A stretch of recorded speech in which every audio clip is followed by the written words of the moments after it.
Hi friends, welcome back to my channel. അപ്പോൾ ഇന്ന് ഞാൻ വന്നിട്ടുള്ളത് ഒരു അടിപൊളി സ്നാക്സിൻ്റെ റെസിപ്പി ആയിട്ടാണ്. ഗോതമ്പൊടി വെച്ചിട്ട് എളുപ്പത്തിൽ ചെയ്തെടുക്കാൻ പറ്റുന്ന ഒരു അടിപൊളി സ്നാക്സ് ആണ് കേട്ടോ. വീഡിയോയിലേക്ക് പോകുന്നതിന് മുൻപ് എൻ്റെ ചാനൽ ആദ്യമായിട്ട് കാണുന്ന ഏതെങ്കിലും കൂട്ടുകാരുണ്ടെങ്കിൽ സബ്സ്ക്രൈബ് ചെയ്യാൻ മറക്കരുത്. അതിൻ്റെ തൊട്ടടുത്തുള്ള ബെല്ലൈക്കണും കൂടി അമർത്തിയാൽ ഞാൻ ഇടുന്ന എല്ലാ വീഡിയോസും നോട്ടിഫിക്കേഷനായിട്ട് ലഭിക്കുന്നതാണ്. അപ്പോൾ നമുക്കിതെങ്ങനെ ഉണ്ടാക്കണം എന്ന് നമുക്ക് ആദ്യം ഇതിലേക്കുള്ള മസാല ഒന്ന് ഉണ്ടാക്കിയെടുത്താലോ. അപ്പോൾ മസാല ഉണ്ടാക്കാൻ വേണ്ടിയിട്ട് ഒരു പാൻ അടുപ്പത്ത് വെച്ചിട്ടുണ്ട്. ഇനി അതിലേക്ക് ഒരു 3 ടേബിൾ സ്പൂൺ വെളിച്ചെണ്ണ ഒഴിച്ച് കൊടുത്തിട്ടുണ്ട്. പിന്നെ 2 സവാള ചെറുതായി അരിഞ്ഞതും കൂടി ഇട്ട് കൊടുത്തതിന് ശേഷം പാകത്തിന് ഉപ്പ് ഇട്ട് കൊടുത്തിട്ട് നന്നായിട്ടൊന്ന് വഴറ്റിയെടുക്കുക കേട്ടോ.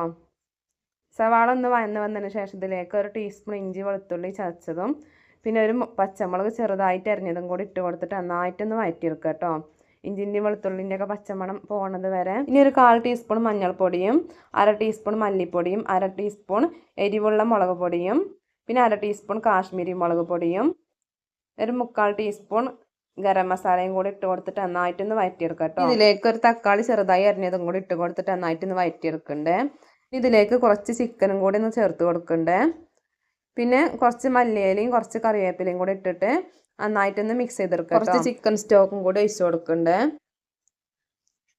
നന്നായിട്ടൊന്ന് മിക്സ് ചെയ്തിട്ട് അടച്ച് വെച്ച് 2-3 മിനിറ്റ് ഒന്ന് വേവിച്ചെടുക്കുക കേട്ടോ. അപ്പം നമ്മളെ മസാല ഇവിടെ റെഡി ആയിട്ടുണ്ട്. ഇനി ഒരു കപ്പ് ഗോതമ്പ് പൊടി എടുത്തിട്ടുണ്ട് കേട്ടോ. അതിലേക്ക് കുറച്ച് ഉപ്പിട്ട് കൊടുത്തതിന് ശേഷം ഇളം ചൂടുള്ള വെള്ളം ഒഴിച്ച് കൊടുക്കുന്നുണ്ട് കേട്ടോ. എന്നിട്ട് നമ്മൾ ചപ്പാത്തിക്ക് മാവ് കുഴച്ചെടുക്കൂല, അതുപോലെ നന്നായിട്ടൊന്ന് കുഴച്ചെടുക്കുക കേട്ടോ. ചൂടുവെള്ളം ഒഴിച്ചതിന് ശേഷം ഇളം ചൂടുവെള്ളം കേട്ടോ ഒഴിച്ചിട്ടുള്ളത്. ഇനി നന്നായിട്ടൊന്ന് കുഴച്ചെടുക്കുക. അതുപോലെ നന്നായിട്ടൊന്ന് കുഴച്ചെടുക്കുക കേട്ടോ. നമ്മൾ ചപ്പാത്തിക്കൊക്കെ മാവ് കുഴക്കണത് പോലെ കുഴച്ചിട്ട് ഇനി ചെറിയ ഇതുപോലുള്ള ബോൾസുകളാക്കി എടുക്കുക കേട്ടോ. അപ്പം ഞാൻ ഇതിവിടെ മുഴുവനായിട്ടും ബോൾസ് ആക്കി എടുത്തിട്ടുണ്ട്. ഇനി നമുക്കിത് പരത്തിയെടുക്കാം. അതുപോലെ പരത്തിയെടുത്തിട്ടുണ്ട് കേട്ടോ. ഇതുപോലെ പരത്തിയതിന് ശേഷം നമ്മൾ ഉണ്ടാക്കിയ മസാല ഇതിലേക്ക് ഇങ്ങനെ വെച്ച് കൊടുക്കുക കേട്ടോ. എന്നിട്ട് ഇങ്ങനെ ഇതുപോലെ ഒന്ന് മടക്കിയതിന് ശേഷം നന്നായിട്ടൊന്ന് പ്രസ് ചെയ്ത് കൊടുക്കുക കേട്ടോ. നന്നായിട്ടൊന്ന് പ്രസ് ചെയ്തതിന് ശേഷം ഇനി ഇതിൻ്റെ വക്ക് ഇതേപോലെ ഇങ്ങനെ ഉള്ളിലേക്ക് ഇങ്ങനെ മടക്കി വെക്കുക കേട്ടോ. അതേപോലെ ഇങ്ങനെ മടക്കി എടുക്കുന്നുണ്ട്. ഇനി ബാക്കിയുള്ളതും കൂടി ഇതേപോലെ ഒന്ന് ചെയ്തെടുക്കുക കേട്ടോ. അപ്പോൾ ഞാൻ ഇവിടെ മുഴുവനായിട്ടും ചെയ്തെടുത്തിട്ടുണ്ട്. നമുക്കിതൊന്ന് ഫ്രൈ ചെയ്തെടുക്കാം.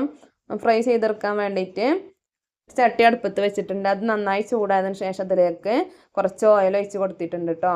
ഓയിൽ നന്നായിട്ട് ചൂടായി വരുമ്പോൾ നമ്മൾ ഉണ്ടാക്കി വെച്ച ഓരോ സ്നാക്സും ഇതിലേക്ക് ഇട്ട് കൊടുത്തതിന് ശേഷം നന്നായിട്ടൊന്ന് ഫ്രൈ ചെയ്തെടുക്കുക കേട്ടോ. ഒരു ഭാഗം ഇതുപോലെ ബ്രൗൺ നിറമായി വരുമ്പോൾ മറിച്ചിട്ട് മറ്റേ ഭാഗം കൂടി ഇതേപോലെ ഒന്ന് വേവിച്ചെടുക്കുക കേട്ടോ. ഇപ്പം നമ്മളെ സ്നാക്സ് 2 ഭാഗവും നന്നായിട്ട് ബ്രൗൺ നിറമായിട്ട് വന്നിട്ടുണ്ട് കേട്ടോ. ഇനി ഇത് എണ്ണയിൽ നിന്നൊന്ന് കോരി മാറ്റാം. ബാക്കിയുള്ളതും കൂടി ഇതേപോലെ ഒന്ന് ഫ്രൈ ചെയ്തെടുക്കുക കേട്ടോ. അപ്പോൾ ഞാൻ ഇതിവിടെ മുഴുവനായിട്ടും ഫ്രൈ ചെയ്തെടുത്തിട്ടുണ്ട്. അപ്പോൾ നല്ല അടിപൊളി സ്നാക്സ് ആയിട്ട് കിട്ടിയിട്ടുണ്ട് കേട്ടോ.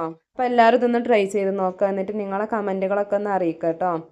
കുട്ടികൾ സ്കൂളിട്ട് വരുന്ന സമയത്താണെങ്കിലും ഈ രാവിലെ ബ്രേക്ക്ഫാസ്റ്റിനാണെങ്കിലൊക്കെ ഉണ്ടാക്കിയെടുക്കാൻ പറ്റിയ ഒരു അടിപൊളി സ്നാക്സ് ആണ് കേട്ടോ. അപ്പം വീഡിയോ ഇഷ്ടമായി ലൈക്ക് ചെയ്യാനും ഷെയർ ചെയ്യാനും മറക്കരുത്. ഇതൊരു നല്ല വെറൈറ്റി വീഡിയോസുമായി വീണ്ടും വരാം. അസ്സലാമു അലൈക്കും.